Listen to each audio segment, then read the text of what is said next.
Una vez más en este día precioso.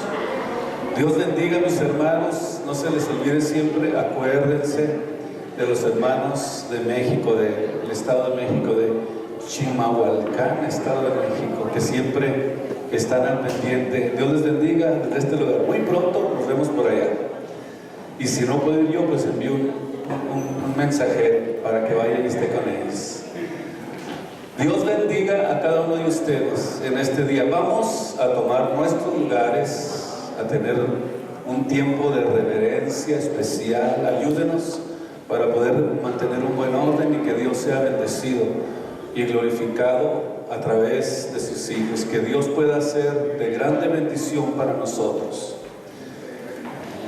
Gloria a Dios. Capítulo 6 del libro de San Juan. Vamos a estudiar del versículo 1 hasta el versículo 14, porque quiero que a través de esta enseñanza podamos de alguna manera sacarle provecho a lo que la Biblia, la palabra de Dios nos habla. Pasadas estas cosas, Jesús dice que se fue a la otra parte del mar de Galilea, que es en Tiberias, y seguíanle grande multitud, porque veían sus señales que hacía y que sanaba a los enfermos.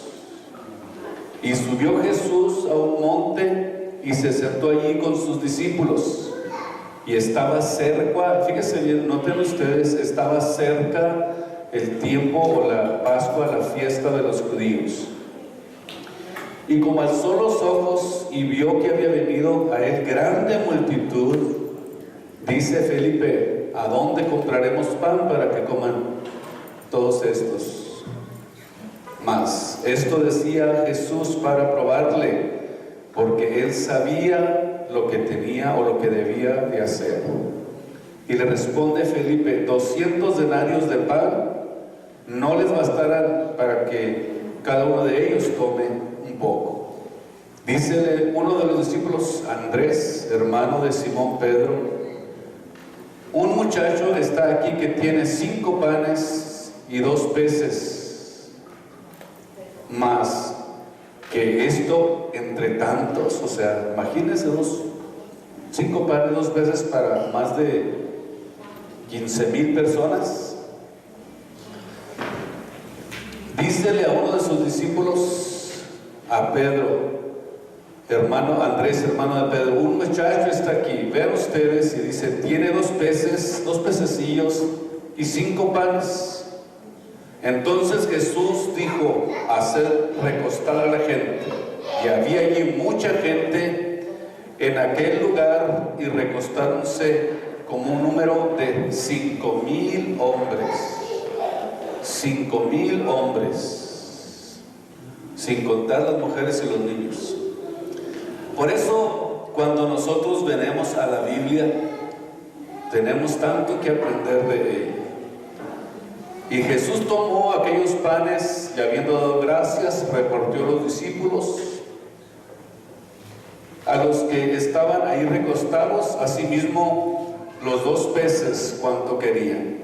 Y como fueron saciados, dijo a sus discípulos: recoged los pedazos que han quedado, para que no se pierda nada.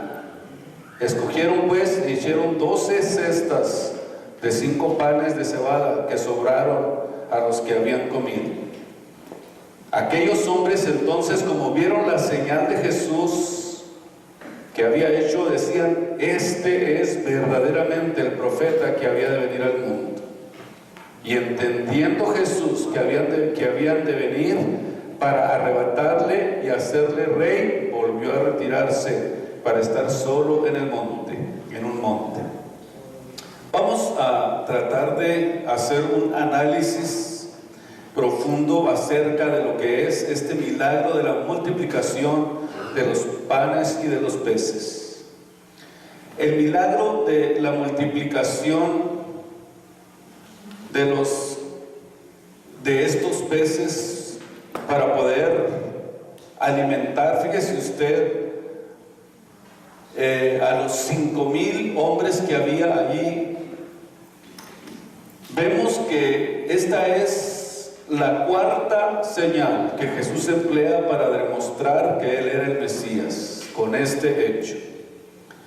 Encontramos también una enseñanza principalmente para los discípulos y para los que estaban allí. Quizás para los que vieron la multiplicación de los peces y de los panes, probablemente no significó tanto, porque realmente no lo reconocieron aún como el Mesías.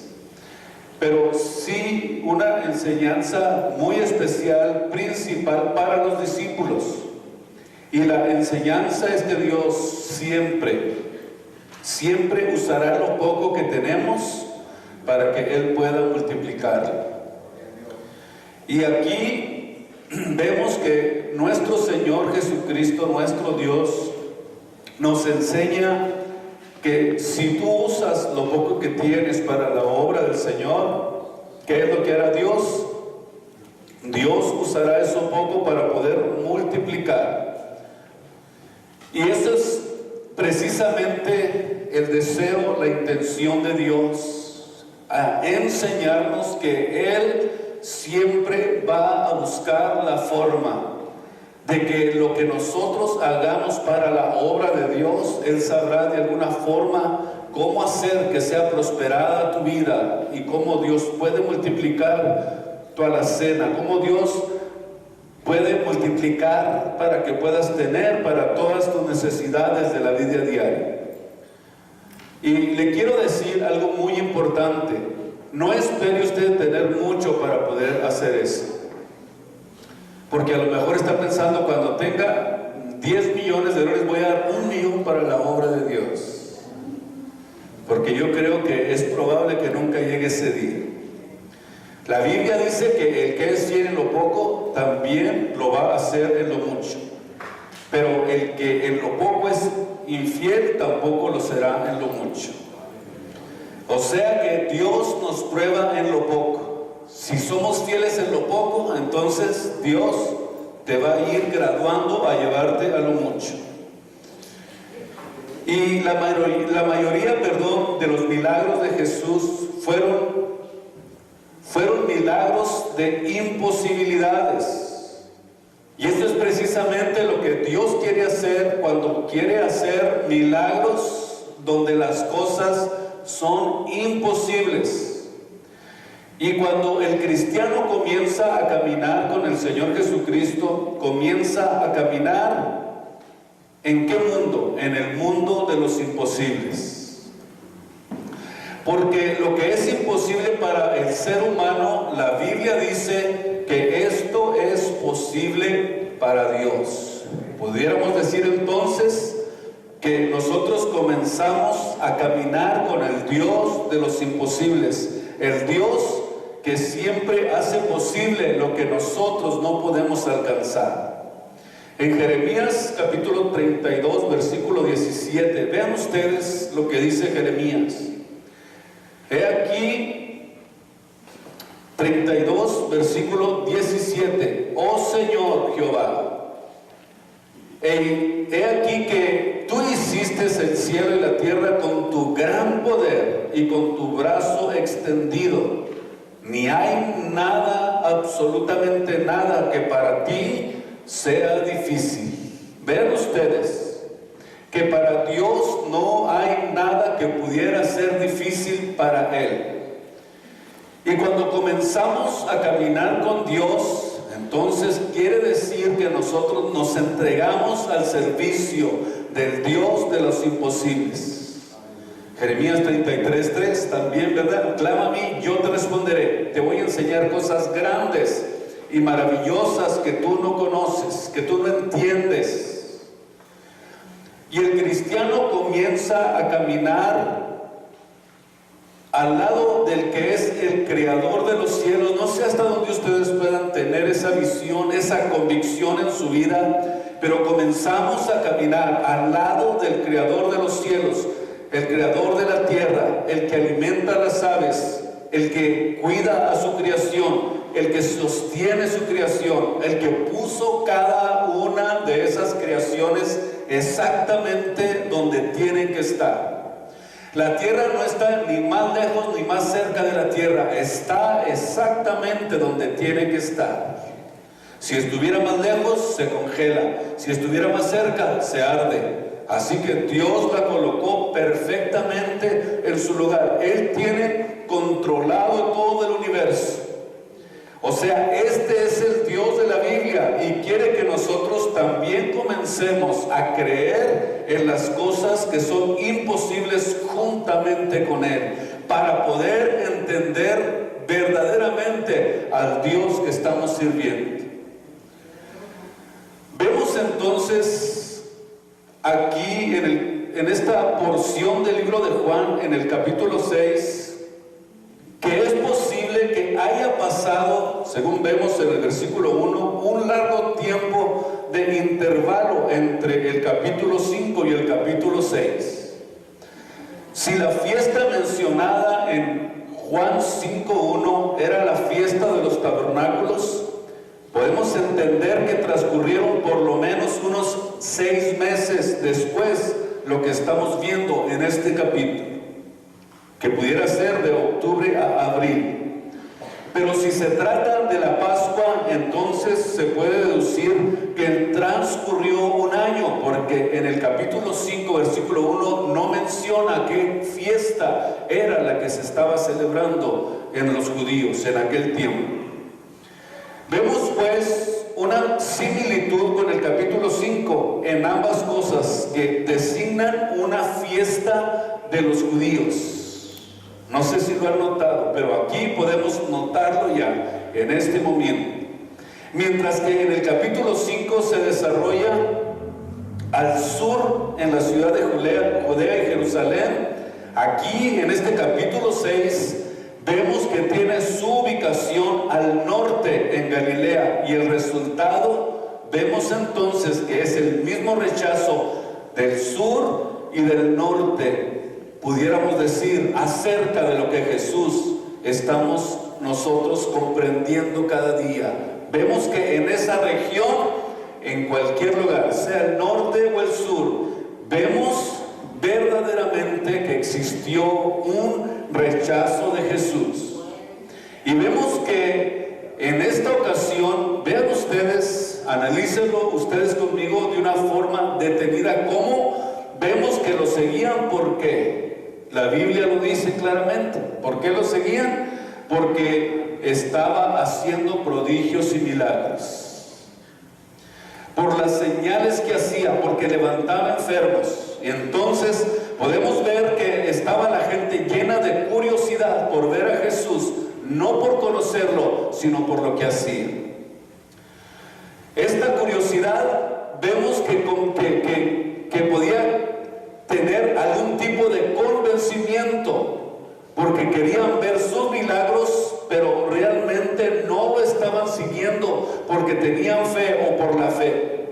Porque no hay cosa más que atraiga a la carne que lo sobrenatural. Y ustedes van a escuchar esta palabra en este tiempo cientos de veces, que quieren ver solamente lo sobrenatural. Venga para que vea lo sobrenatural, venga como el fuego de Dios, venga como esto, y la palabra de Dios brilla por su ausencia. Si alguien ve un anuncio que diga se hacen milagros y prodigios, yo le estoy seguro que al día siguiente está lleno ese lugar, aunque sea un parque. Por eso vemos que si existiera este tipo de anuncio, entonces la gente vendría, y no solamente usted va a ver ese tipo de anuncios, sino hay quienes que dicen venga por su milagro. Y entonces quiere decir que se convierte en algo que es atractivo para la carne por curiosidad, porque vemos que es más atraída a la gente por lo sobrenatural. Y eso es algo muy común, porque somos curiosos, somos personas que solamente podemos ver que cuando no está la instrucción de la Biblia, de la palabra de Dios en nuestras vidas, somos movidos más por las emociones que por la fe, que por la convicción de la palabra de Dios. Yo quiero que nosotros no seamos seguidores de las cosas que tienen que ver con las emociones, sino que más bien creamos a la palabra de Dios y que seamos fortalecidos en la fe oyendo la palabra de Dios. Hebreos 10:17, la fe es por el oír de la palabra de Dios. Entonces vemos que existía la tendencia de esta forma entre aquellas personas. Venga por su milagro. Anda cojo, venga para acá, aquí lo enderezamos. ¿Y qué es lo que hace la gente? Quiere ir a esos lugares porque quiere ver lo sobrenatural. Quiere ver ese tipo de milagros que lo entiendo yo, a la carne le encantan. Y nos encanta ver algo que vaya más allá de la esfera de lo posible y de lo tangible. Esto es algo que forma parte de la naturaleza del ser humano. Por eso vemos este engaño tan profundamente arraigado en este tiempo. Este tipo de engaño está haciendo a la gente, pues, de alguna manera, enviándoles una neblina para que no puedan tener el conocimiento de la Biblia, de la palabra de Dios. Por eso hay personas que andan de iglesia en iglesia, porque van a una iglesia que les enseña de la Biblia, de la palabra de Dios, de la obediencia a la palabra, de los mandamientos de Dios y de la disciplina espiritual que debe tener el cristiano, y no les gusta. Van a buscarse otra, a ver si allá se pueden acomodar. Toda esa gente en ese momento representaba para Cristo una oportunidad para manifestar su gloria y su poder. Es lo que estamos viendo. Y comienza esta prueba con 2 de sus discípulos. Y más que en la multiplicación de los panes, veamos la prueba a Felipe y a Andrés respecto a lo que significa tener verdaderamente fe en las cosas eternas y espirituales. En el versículo 5 dice: y como alzó los ojos, Jesús vio que había venido a él grande multitud, y le dice a Felipe: ¿de dónde compraremos para toda esta gente para que puedan comer? Pero vean ustedes, versículo 6, Jesús se lo estaba diciendo para probarlo. ¿Lo notan ustedes? Cristo se estaba dirigiendo a Felipe para probarlo. Jesús no dijo: ok, vamos a multiplicar el pan, venga para acá el pan. No, sino que aprovecha la oportunidad para enseñarle a los discípulos y les pregunta: ¿no habrá por aquí alguna panadería donde tengan mucho pan para todos y una tienda de mariscos para los peces? Vemos entonces que cuando Jesús hace estas preguntas es porque Él estaba buscando la forma de probar a sus discípulos. Y es Él precisamente quien hace la pregunta: ¿qué creen ustedes que esperaba que le contestaran sus discípulos? Y vemos que no responden adecuadamente. Y la necesidad del hombre, pudiéramos decir que es precisamente la oportunidad de Dios. La necesidad del mundo es la oportunidad de Dios. Quizás ellos no lo están viendo de la manera que Cristo lo está viendo, pero realmente podemos ver que la necesidad que hay dentro del espíritu del hombre, pudiéramos verdaderamente entenderlo, precisarlo, que es la oportunidad que Dios quiere para poder manifestar su gloria y su poder sobre toda la humanidad, sobre aquellos que estén en necesidad. Y esto es precisamente lo que nosotros debemos aprender. ¿Cómo podemos descubrir el poder de Dios? ¿Cómo nosotros podemos verdaderamente apoderarnos del poder de Dios en medio de las dificultades, y que el poder de Dios sea para nuestra ayuda, para nuestra edificación, no para llenarnos las curiosidades que podamos tener en nuestras vidas? Cuando no tienes lo suficiente, tú le preguntas a tu esposo o a tu esposa: ¿de dónde vamos a sacar para los pagos? ¿O le preguntas a Dios? Ahí es precisamente donde Dios quiere que nosotros aprendamos esto. ¿De dónde vamos a sacar? De lo que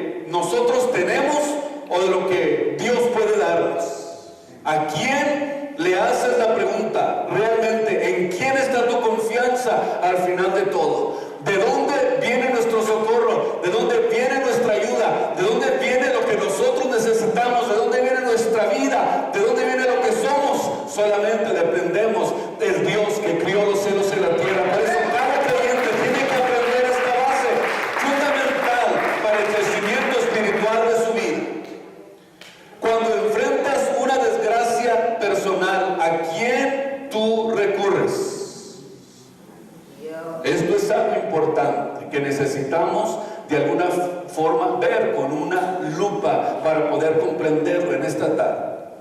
En Isaías capítulo 30, vayan ustedes, versículo 2. Isaías capítulo 30, versículo 1 y 2, perdón. Ay de los que se apartan, dice Jehová, para tomar consejo y no de mí, para cobijarse con cubierta y no de mi espíritu. Vean ustedes la falta de confianza que a veces demostramos delante de Dios. Y nos preguntamos, ¿cómo le voy a hacer para poder suplir lo que necesito? ¿Y qué hacen? Se apartan del consejo de Dios para cobijarse con cubierta y no de mi espíritu, añadiendo pecado a pecado. Pártense para descender a Egipto y no han preguntado, oiga bien, no han preguntado mi boca para fortificarse con la fuerza de Faraón y poner su esperanza en las sombras de Egipto. O sea que los consejeros de Ezequías lo apremiaron a acudir a los egipcios y no a Dios para recibir ayuda. Esto es básicamente lo que está diciendo aquí el libro de Isaías. O sea que Isaías denunció esta confianza en Egipto en lugar de poner nuestra confianza en Dios. Pudiéramos decir de esta manera, nosotros confiamos más en las cosas del mundo, en las cosas que el enemigo pueda ofrecernos, más que lo que Dios pueda ofrecernos a nuestras vidas. Hay de aquellos que tienen más confianza, que creen que el psicólogo es el que le va a poder ayudar a su esposa o a su esposo. Hay de aquellos que creen que puede ayudarte a manejar mejor tu vida, la genética y el control mental, que la palabra de Dios. Vean ustedes de dónde surgen precisamente los males del mundo. Y vemos más adelante en esta porción del libro de Isaías que el ejército de los egipcios ya había sido derrotado.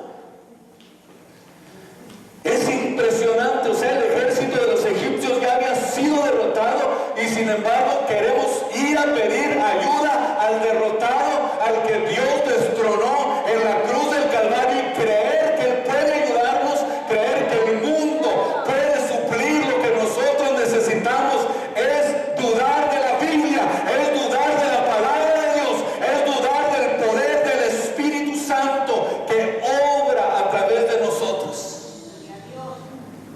¿Cómo es posible que muchos cristianos que sirvieron a Dios, que le exaltaron, que le glorificaron, que tuvieron conocimiento, ahora anden en la idolatría o consultando a los brujos?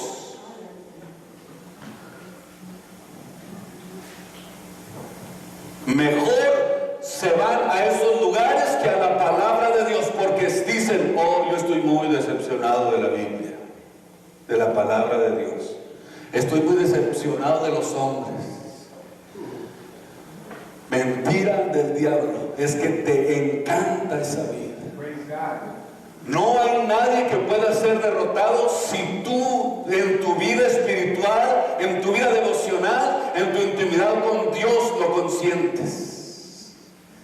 El apóstol Pablo dijo claramente, todo lo puedo en Cristo que me fortalece. Cualquier situación, sea situación emocional, difícil, donde nosotros tengamos que enfrentarnos en nuestra vida diaria, tenemos un poderoso gigante, porque dice la Biblia que Cristo está con nosotros como poderoso gigante. Aquí es donde está nuestra confianza, donde nosotros tenemos que arraigarnos en la palabra de Dios. Por eso hay de aquellos cristianos que creen todavía encontrar en el mundo lo que pueden encontrar en Dios. Felipe empezó a calcular lo que tenía, sacó la computadora, comenzó a hacer sumas, a hacer restas y dijo, son 5,000 hombres más esposas, más niños, son de 15 a 20,000 personas. no nos alcanza. Podemos ver entonces que el hombre es el que comienza a calcular con su cabeza. En Efesios capítulo 3:20 vemos nosotros que eso es lo que cada cristiano tiene que aprender en su vida diaria, en su vida devocional, en su preparación espiritual. Dice que aquel que es poderoso para hacer todas las cosas mucho más abundantemente de lo que pedimos y entendemos por su Espíritu que mora en vosotros. Por el poder de Dios que está moviéndose, que está obrando, que está haciendo la obra de Dios a través del creyente. El creyente es el receptáculo del poder de Dios en su vida. Y si no es así, entonces quiere decir que estamos perdiendo el tiempo como hijos de Dios. Y esto es lo que no veía Felipe. Y cuando aprendamos más de Dios, que Dios siempre nos da de lo que nosotros jamás pudiéramos esperar, y nuestra fe es tan pequeña, tan corta, tan ciega, tan negativa, que hasta deberíamos de ponernos a pensar si realmente creemos o no creemos. ¿Por qué estamos aquí? ¿Qué es lo que nos trae a este lugar? Venimos a llenarnos de Dios, venimos a llenarnos de conocimiento, venimos a buscar la presencia de Dios, o simplemente venimos por venir. Yo no creo que vengan por venir. Si están aquí es porque han venido a buscar de Dios, a buscar de su presencia, a buscar ser llenos de la presencia del Espíritu Santo. No quiero pensar otra cosa. Notamos primeramente, vemos que uno buscó un presupuesto para poder, si se podía lograr la meta de lo que Cristo estaba diciendo. Mientras que el otro comenzó a buscar comida, a ver quién trae comida. Y vemos que en ninguno de los dos Jesucristo encontró la solución. El del presupuesto calculó 200 denarios, no nos sirve ni para el arranque. El otro dijo 5 peces y 2 panes, pues nomás 2 personas, y si traen hambre yo creo hasta se van a quedar con ganas todavía. ¿Se fija usted la forma en que ellos comenzaron a calcular? La gran comisión de los apóstoles era predicar este evangelio, pero tenían que aprender de su maestro, tenían que irse preparando, ir buscando el conocimiento en la práctica de la palabra, en las experiencias espirituales, en la intimidad con Dios. Es donde nosotros vamos verdaderamente a aprender lo que le agrada a Dios y lo que Dios está esperando de nosotros. Así que, mis amados, nadie puede darnos la solución.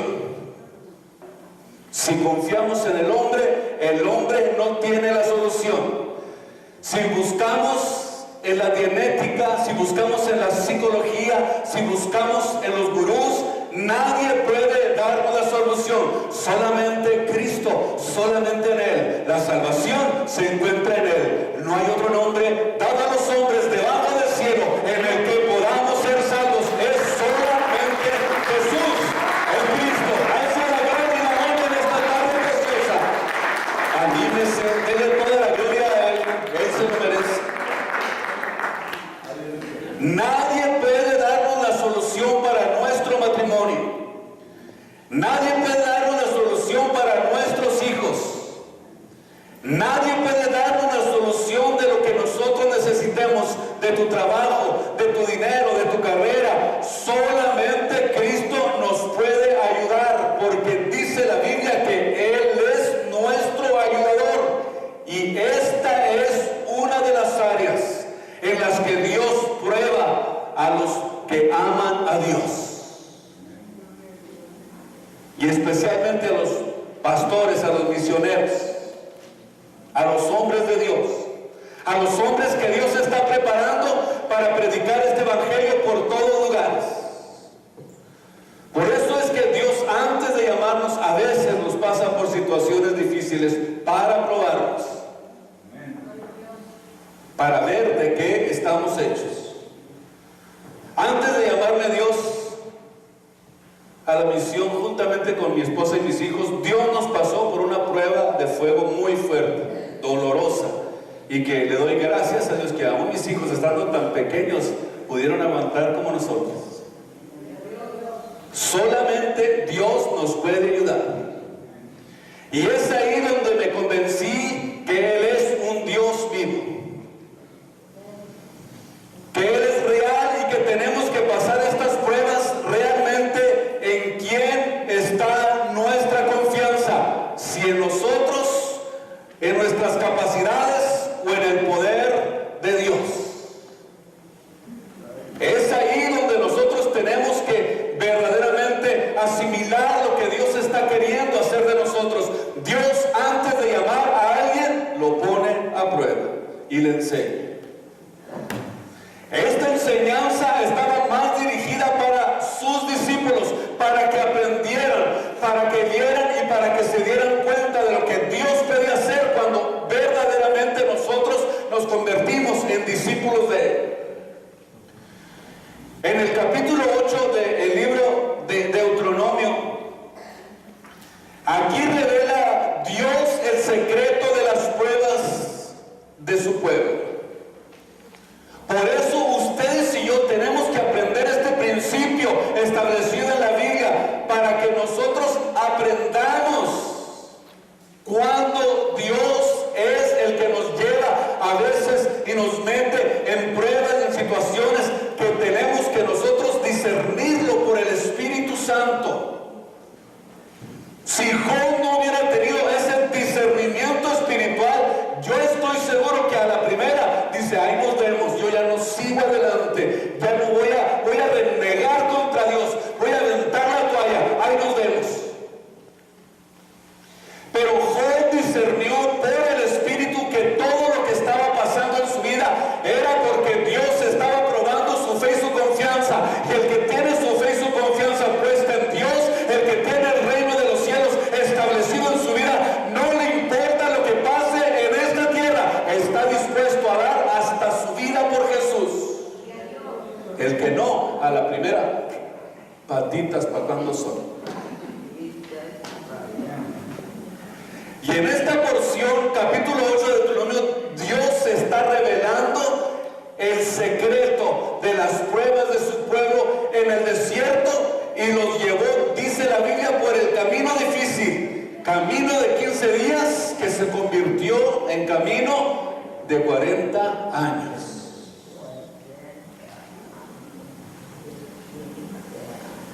Es una pregunta muy importante. ¿Cuántos de ustedes tienen el camino para la paz con Dios? ¿Cuántos de ustedes tienen el camino para el poder y el conocimiento de Dios? ¿Ya han descubierto que es Dios el que hace posible que a veces pasemos eventualmente por tribulaciones y angustias, por escaseces, por tristezas, por dolores? ¿En cuánto tiempo lo descubriste? ¿En un año? ¿En 2 años? ¿En un mes? ¿O tienes 10 años y todavía no lo entiendes? Porque hay muchos que tienen 10 años o más y aún no tienen paz en su corazón. Lo que ya pudiéramos haber descubierto en la vida cristiana les ha llevado a muchos años y años y años poder descubrirlo. Porque su obstinación no les ha permitido entenderlo, porque andan vagando en su corazón, tibios, de doble ánimo, inconstantes. No entrarán, dice Dios, en mi reposo. Yo sé que es dura esta palabra, pero es importante para nuestro desarrollo y nuestro crecimiento espiritual. En Deuteronomio capítulo 8, versículo 2, vemos que Jehová tu Dios, dice capítulo 8, versículo 2, y acordarte has de todo el camino por donde te ha traído Jehová tu Dios estos 40 años en el desierto. Número 1, ¿para qué? Para afligirte.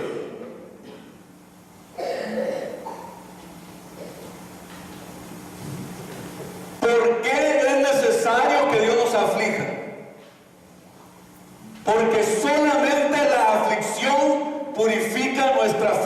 que nuestra confianza en Dios. Solo el sufrimiento nos hace capaces de servir a Jesucristo. Cuando entramos en el fuego de la prueba de Dios, el fuego funde por dentro de nosotros todos los desperdicios, todas las cochinadas, todo el pecado, toda la inmundicia, toda la motivación equivocada que tenemos nosotros para servir a Dios. Y para esto la aflicción es necesaria para probar nuestra fe. El fuego hará la prueba. Los cristianos tienen que aprender esto.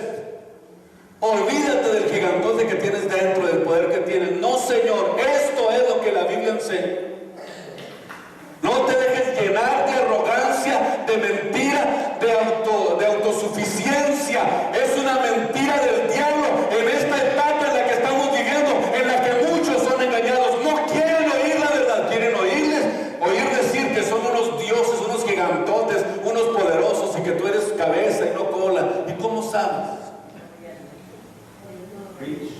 Fuego extraño que Dios nunca mandó. Él dijo que es menester. ¿Cómo dice que es menester? Que por muchas tribulaciones entremos al reino de los cielos. ¿Qué diferencia a lo que se está predicando en este tiempo? Es necesario que por muchas tribulaciones. ¿Por qué Dios quiere que entremos nosotros por el camino de las tribulaciones y de las aflicciones? Porque es lo que nos hace capaces para servir a Jesucristo con fe, con confianza, inquebrantables. Nos hace fuertes en la batalla. Por eso es que imagínese usted que si no fuera usted afligido, usted no se fortalece en Dios. Es como mandar un soldado flacucho que se levanta a las 1 de la tarde todos los días y no come nada sano, nunca se desintoxica su cuerpo al primer balazo y va a caer patas para arriba con todo el rifle. Ni lo va a poder. ¿Sabía usted que las tribulaciones y las angustias que nosotros pasamos nos fortalecen en Dios? Nos fortalecen, nos hacen fuertes para resistir.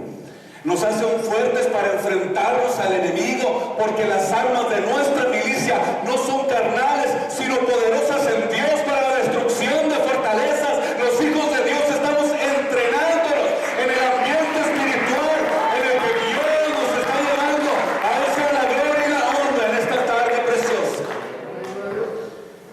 Para afligirte. Número 2, para probarte.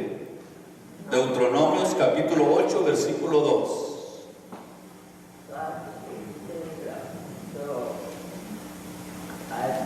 Dios dice, lo hice estos 40 años para afligirte, para probarte, para saber lo que estaba dentro de tu corazón. Si habías de guardar, sígame despacito, si habías de guardar o no sus mandamientos. Y te afligió e hízote tener hambre, pero a la vez vemos, te sustentó con maná, comida del cielo, que no conocías ni tú ni tus padres, pan del cielo, del mejor pan. Por eso dice, para hacerte saber que el hombre vivirá no solo de pan, mas de toda palabra que sale de la boca de Dios. Tu vestido nunca se te envejeció para ti, ni el pie se te hinchó, nada te pasó. Por 40 años Dios dice, lo hice para afligirte, para probarte, para saber si obedecerías mis mandamientos. O sea que, número 2, Dios nos prueba.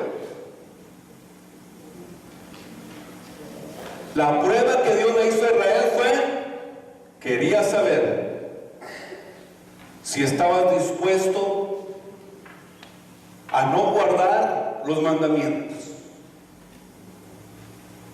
Y cuando somos probados, vamos a descubrir y vas a descubrir quién realmente eres. Y hasta que pases la prueba, vas a descubrir que realmente tú eres fiel a tu esposa. Cuando se te presente doña tentación enfrente de ti, va a ser para probarte, a ver si eres fiel. No que vayas y la busques, porque ya si vas y la buscas es que eres garboso, ¿no? Sino que la tentación llega para probarte. Y cuando se te presente esa oportunidad, es cuando vas a poder demostrar si eres fiel o no. Por eso es que Dios supo cómo hacerlo. Voy a probar si verdaderamente me eres fiel o no me eres fiel.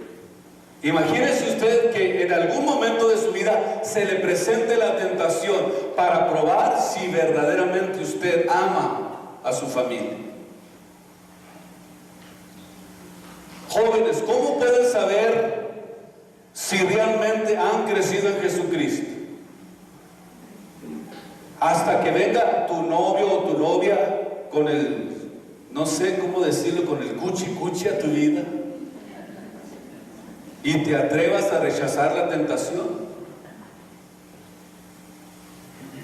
Y entonces cuando suceda esto, o sea, cuando tú te atrevas a rechazar la tentación, entonces vas a entender que tienes temor de Dios. Mientras, no.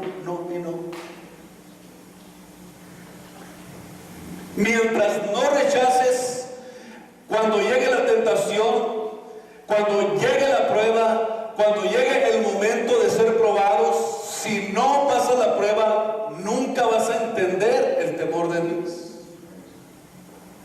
Nunca, porque es un privilegio entender el temor de Dios. Por eso, el día que te atrevas a rechazar la tentación, vas a entender que tienes temor de Dios en tu corazón. Los que pasan la prueba y le dicen no al pecado, es ahí donde comienza Dios a derramar bendiciones a tu vida, porque en muchos de los jóvenes y de jovencitas no hay bendiciones espirituales en sus vidas, porque han cerrado las puertas de los cielos por causa del pecado. Isaías 59:2 dice que las iniquidades, el pecado nos cierra las puertas para poder tener comunión con Dios. ¿Y qué es lo que hace? El pecado nos cierra las puertas de las bendiciones. ¿Por qué? Por tus pecados.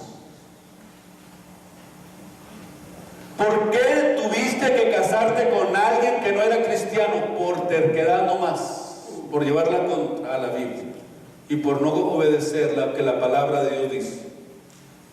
¿Por qué lo haces? Por tu terquedad y tu pecado. Te va a ir, yo estoy seguro, como enfermo, y te va a sacar sangre en lugar de sudor. Años de sufrimiento por no oír a Dios. Solamente en la prueba nosotros demostramos si realmente guardamos sus mandamientos en nuestro corazón. De otra manera, no y no y no y no. Jesús dijo, si me amáis, guardad mis mandamientos. Si no lo haces, no me amas. El que tiene mis mandamientos y los guarda, ese es el que me ama. ¿Escuchó bien? El que no me ama no guarda mis palabras, porque este es el amor de Dios. ¿Cuál? Que guardemos sus mandamientos. Si no lo estás haciendo, estás perdiendo el tiempo. El que es de Dios, las palabras de Dios oye. Y por esto muchos no la oyen, porque no son de Dios. De cierto os digo, dijo el Señor Jesucristo, que el que guardare mi palabra no verá la muerte para siempre. El fuego hará la prueba. Cuando llegue el momento de la prueba, de la tentación, tú eres el que vas a saber si vives derrotado o vives en victoria. Nadie más. Tú y Dios. Por eso en esta tarde es importante que cada hijo de Dios entienda que la Biblia no es un cuento. Aquí está la verdad de Dios. Y dice la Biblia que Dios no puede ser burlado. No importa dónde te escondas, no importa dónde te vayas, no importa dónde te metas. Dios no puede ser burlado. Y entonces el día del juicio, 2 Corintios 5:10, cada uno recibirá lo que hubiere hecho por medio del cuerpo, sea bueno o sea malo. Pero la verdad ya la tienes sembrada, no te vas a poder salir con la tuya delante de Dios. Ya conociste la verdad, cuidado con eso. Ya tienes lumbre en tus manos, en tus decisiones, en tu forma de pensar, en tu forma de vivir, en tu forma de dirigirte. Oremos a Dios, ahí donde está. Padre Celestial, obra para que tus hijos, para que tu iglesia entienda el plan y el propósito para el cual lo has llamado. Yo sé, Dios, que tú vas a probar a cada uno. De alguna manera vas a dirigirte a sus vidas para probar si te aman o no te aman. Si no obedecen tus mandamientos, si no obedecen los mandamientos de Dios, es muy probable que tú no le ames. Pero en esta tarde yo creo que Dios se dirigió a tu vida para traerte algo nuevo, a tu conciencia, a tu forma de vida, a tu forma de dirigirte. Obra, Señor, sobre esas vidas, obra sobre mi vida. Ayúdame, Señor, para poder ser fuerte, para poder permanecer, para poder subsistir, Señor, creyendo en el nombre de Jesucristo. Dale fuerzas a cada uno de mis hermanos. Bendice a los jóvenes, bendice a los matrimonios, bendice a los padres, bendice a tu iglesia, Señor, por todos lugares, en todo el mundo.